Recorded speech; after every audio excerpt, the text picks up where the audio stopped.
Umoja One Kenya leaders are asking their principal Raila Odinga to be more cautious when dealing with President William Ruto, whom they accused of being cunning. In the closed-door meeting that took place today, the leaders who were meeting Raila for the first time since he declared his candidature for the Africa Union Commission post expressed fears that Ruto is going to hold the opposition to ransom for the next year until the AUC polls. Already 3 more countries are said to have thrown their hats in the ring for the AU Commission job.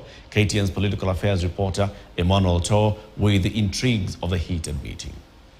Closed-door meeting held at Wiper leader Kalonzo Musyoka's command center in Karen, Nairobi, lasted over 3 hours, with reports indicating it was heated. It was the first time the Azimio leaders were coming face-to-face with Raila to discuss his quest for the African Union Commission post. Sources within the meeting said the leaders did not hold back, saying Odinga should have involved them in the decision to run for the AU Commission post in advance.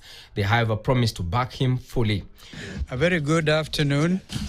Reports also indicate that the leaders cautioned Odinga to keep Ruto at arm's length, adding that he could not be fully trusted since he stood to reap more with the former Prime Minister's absence in the 2027 polls.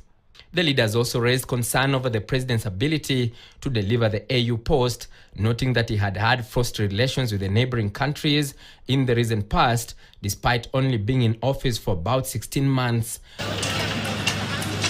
But even as they discussed the issue, it has also emerged that 3 more countries have expressed interest in vying for the AU Commission post. They include Somalia, Madagascar and Morocco. Somalia's ex-Foreign Affairs Minister Fauzia Yusuf Adam was the most recent name to declare interest in the plum job. I'll be going to not just Rwanda, I'll be going to many other African countries.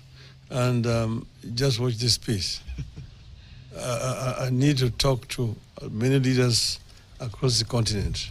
We much appreciate the support of our neighbors and those across the continent who have extended their support to Right Honorable Raila Odinga. We are also encouraged by the personal efforts made by our party leader to win the seat without relying entirely on the endorsement by the state. Odinga is set to visit Kigali, Rwanda and South Africa to continue his vote-hunting mission as he rushes against time toward the 34-vote mark. Because you know that a candidate to be successful must get two-thirds physically, first round or second round. If you don't get 2/3, then you're not elected. So I have to dialogue with virtually all leadership of the continent. And with the meeting concluding that the remaining opposition leaders will continue to keep tabs on the government, the disquiet over Odinga's next successor continues to rumble, threatening to split the Azimio team. Emmanuel Tor, KT News, Nairobi.